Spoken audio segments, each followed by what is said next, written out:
Filipi pasal 2 ayat 12. Hai saudara-saudaraku yang kekasih, kamu senantiasa taat. Karena itu, tetaplah kerjakan keselamatanmu dengan takut dan gentar, bukan saja pada waktu aku masih hadir, tetapi terlebih pula sekarang, waktu aku tidak hadir. Karena Allah lah yang mengerjakannya dalam kamu, baik kemauan maupun pekerjaan, menurut kerelaannya. Lakukanlah segala sesuatu dengan tidak bersungut-sungut dan berbantah-bantahan, supaya kamu tiada beraib dan tiada bernoda, sebagai anak-anak Allah yang tidak mencela di tengah angkatan-angkatan yang bengkok hatinya dan yang sesat ini, hingga kamu bercahaya di antara mereka di bintang-bintang di dunia. Amin. Silakan duduk. Puji nama Tuhan. Firman Tuhan tentang memberi kekuatan bagi kita pagi hari ini, bahwa kita harus tetap setia di dalam iman, mengerjakan segala sesuatu dengan percaya. Nama kita itu hidup di dunia ini isinya hanya satu, belajar. Semua orang punya pergumulan, dari anak kecil, orang dewasa, sampai kepada orang tua. Jadi pergumulan itu isinya hanya apa? Belajar. Kalau saya perhatikan dunia ini, kalau kita mau menjadi berkat, kita bisa lakukan. Tetapi untuk belajar banyak orang tidak mau lakukan. Kenapa? Karena untuk belajar segala sesuatu butuh waktu dan proses. Untuk memahami sesuatu butuh perjalanan yang ada ceritanya, ada kisahnya yang Tuhan berikan bagi kita. Jadi firman Tuhan katakan di sini memberi kekuatan pada kita. Artinya, namanya kita di dalam Tuhan itu tidak bisa hanya melihat manusianya. Kita survei hari-hari ini banyak jemaat-jemaat atau umat Tuhan yang datang beribadah hanya karena mau melihat pendetanya. Kita survei hari-hari ini banyak jemaat-jemaat juga yang mau datang ibadah hanya karena mau lihat gedungnya yang mewah, yang katanya harganya miliaran MMM. Tetapi sangat disayangkan, rohaninya mati, tidak bertumbuh. Kenapa?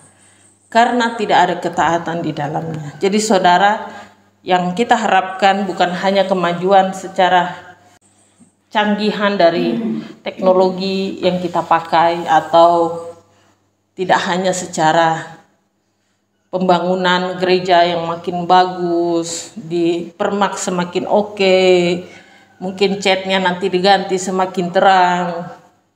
Tetapi yang kita mau adalah kemajuan hidup jemaat yang takut Tuhan.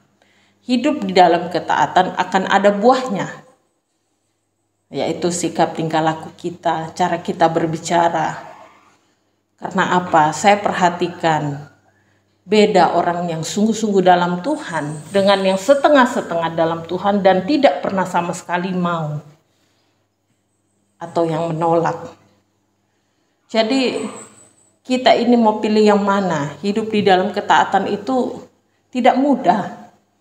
Tidak semudah kita bilang TAAT, digandeng sedemikian rupa menjadi taat. Karena kalau bicara ketaatan, maka banyak hal yang Tuhan minta dari hidup kita, saudara. Bukan hanya harta kita, bukan hanya persembahan kita yang Tuhan minta, atau waktu kita, tapi more than it, lebih dari itu. Kefokusan kita saat kita mendengar firman itu juga Tuhan minta. Karena iblis tahu kekurangan manusia. Manusia ini kalau sudah duduk di gereja itu suka ngawang kemana-mana. Mikir ini, mikir ini, mikir ini. Jadi sekarang kita belajar. Sekali lagi, kalau mau taat, kembalilah kepada koridor firman Tuhan. Makanya saya bilang sangat menyedihkan banyak tempat ibadah yang begitu megah, begitu mewahnya, tetapi rohani daripada keimanan jemaatnya tidak tumbuh. Makanya kita lihat dari firman Tuhan, tetap lakukan dengan setia, tetap kerjakan keselamatanmu, bagianmu lakukan. Apa yang kamu bisa berikan. Karena yang Tuhan mau itu bukan harta kita, saudara. Kembali lagi, tapi diri kita, jiwa kita harus kembali kepada Dia. Jadi masalah yang kita alami, anggap saja itu hal-hal belajar biasa. Amin. Ya, kita mau jadi pengusaha, kita harus belajar.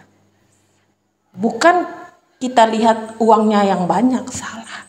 Kita lihat proses hidupnya, mulai dari miskin, nol, kurang, gimana caranya dia bisa mengusahakan berlipat ganda. Kita menjadi hamba Tuhan, kita harus belajar. Bukan karena langsung lihat gedungnya yang mewah, salah. Kita lihat prosesnya, bagaimana dia dari pelayanan, dari satu home to home, rumah, satu keluarga ke satu keluarga. Kami pelayanan, waktu masih di Bekasi, kami mulai dari satu kakak. Untuk merebut satu kakak, tiap minggu datang ibadah ke sana, sampai orang bingung. Ongkosnya itu nggak tanggung-tanggung, saudara, jauh dan macet. Yang pernah ke Jakarta pasti tahu. Jakarta itu nggak ada kata nggak macet, nggak ada kata dekat. Mau pergi ibadah, pagi-pagi sudah harus siap dari subuh, hanya untuk satu kali ibadah. Tapi demi pelayanan satu kakak, kita belajar untuk setia. Akhirnya berkembang sampai sekarang. Berkembang, Panji Keselamatan berkembang. Karena apa? Setia ada di dalamnya. Dan ketika Tuhan tempatkan saya lagi di sini, saya harus belajar setia. Capek sih, lelah sih, saudara. Tetapi kita harus kembali lagi. Apa tujuan kita melakukan ini? Kalau tidak karena iman kepada Yesus Kristus dan janjinya surga, mungkin kita nggak akan selelah ini. Bertati-tati kita berlari, memberikan yang terbaik. Apa yang bisa saya lakukan dan apa yang bisa saya kerjakan. Amin. Hari-hari ini iblis begitu gampangnya menawarkan janji kepada manusia yang manis-manis. Dan manusia mengikat janji dengan iblis sedemikian mudahnya. Karena apa? Merasa kalau punya uang punya segalanya. Salah besar. Kalau orang karena uang punya segalanya, nggak ada di dunia ini orang yang berpisah. Nggak ada di dunia ini orang yang bertengkar, saling membunuh karena uang. Jadi uang jangan dipakai ukuran. Di gereja ini ukuran pertama iman, yang kedua baru disertai dengan kebajikan atau perbuatan kita, pemberian kita, persembahan kita. Gereja ini tanamkan iman karena hari-hari ini makin sulit, saudara. Kalau kita mau belajar, kita harus tahu siapa guru kita. Amin. Iya. Siapa guru kita? Kalau kita belajar iman, kita belajar dari Alkitab. Kalau kita mau jadi pengusaha, kita harus lihat bagaimana proses seseorang mencapai itu. Mungkin akan banyak air mata yang keluar, tetapi dia tidak bisa kisahkan satu persatu. Kalau orang menjadi hamba Tuhan, seorang pendeta, dia harus belajar dari pendeta. Bagaimana prosesnya? Apa yang dilakukan setiap hari? Ambil firman Tuhan, bekerjalah dan berdoalah. Untuk eksistensi kata setia, mungkin mudah mengucapkannya, tetapi sangat sulit untuk melakukan. Tidak ada yang menyangka bahwa pelayanan bisa berkembang dari satu kakak. Ketika kami buka satu kakak, kami diusir dari satu tempat lain. Kami ditunjuk-tunjuk aliran sesat, begini, begono. Gereja mana tuh? Gereja mana tuh? Aliran mana tuh? Penyembah malaikat ya? Sakit loh, saudara, dibilang begitu. Capek, sakit. Tetapi karena ketaatan pada Tuhan, kita harus kerjakan. Karena saya tahu ini, kalau kita mau berkembang, selalu ada aja iblis itu banyak trik untuk menjatuhkan kita.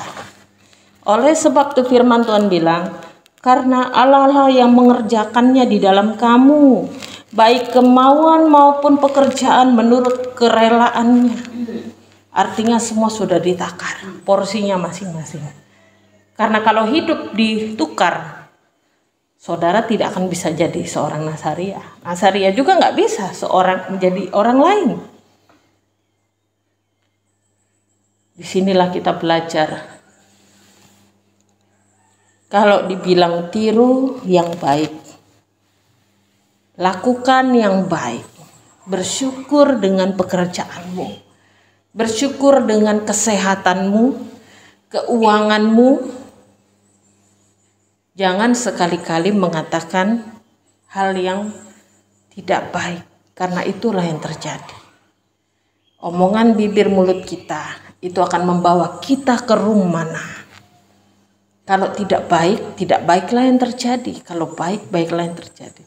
Jadi katakan hal-hal yang baik di dalam dirimu. Saya belajar perkatakan hal yang baik di tempat ini. Saya belajar perkatakan.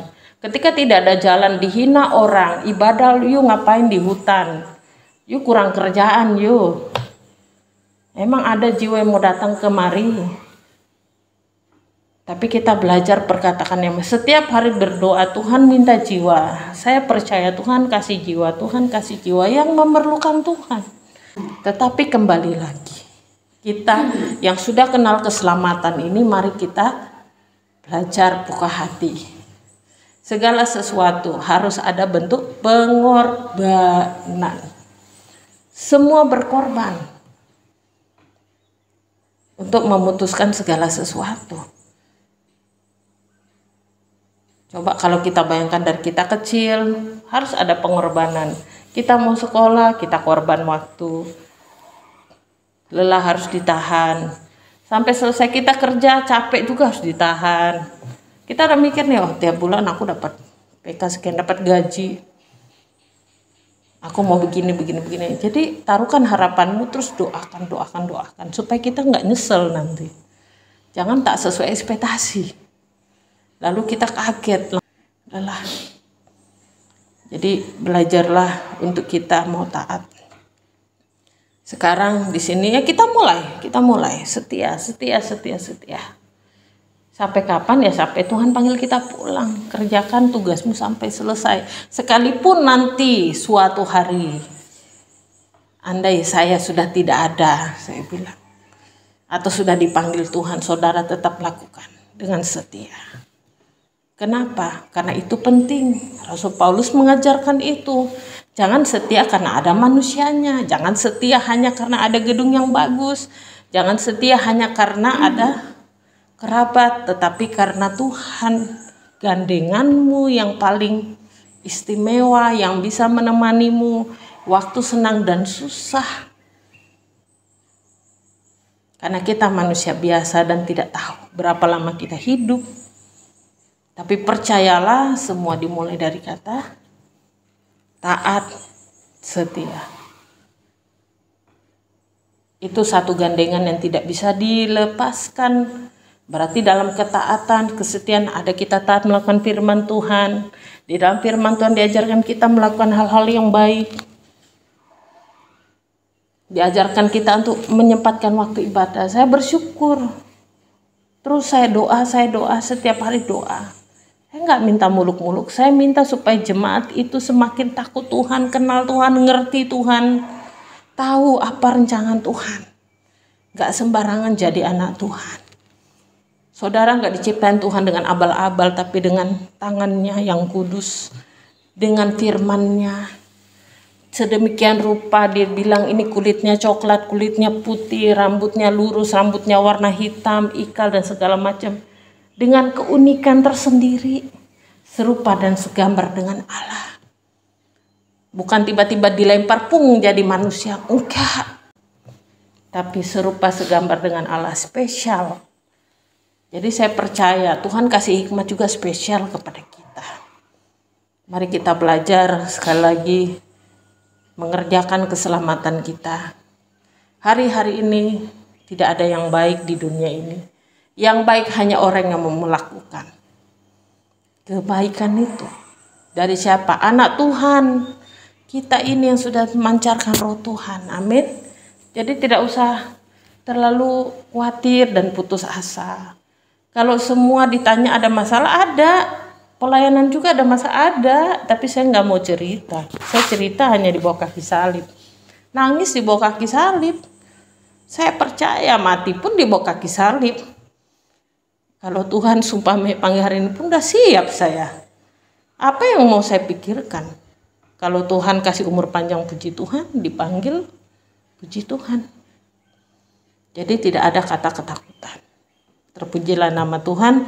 Biarlah kita kerjakan keselamatan kita seturut dengan apa yang kita bisa lakukan. Tetapi ingat firman Tuhan bilang, jangan kita bersungut-sungut, jangan kita berbantah-bantah. Itu saja kita pegang. Kalau ada orang yang mengajak kita berdebat, jauhi. Karena orang itu, saya yakin, itu bukan dari Tuhan. Orang itu mau ngecoin kita karena iblis tahu kelemahan kita. Ya, tapi bilang sudah, yang penting saya kerjakan, lakukan saja. Selanjutnya Tuhan yang akan campur tangan, beracara. Semua karena kebajikan daripada tangan Tuhan.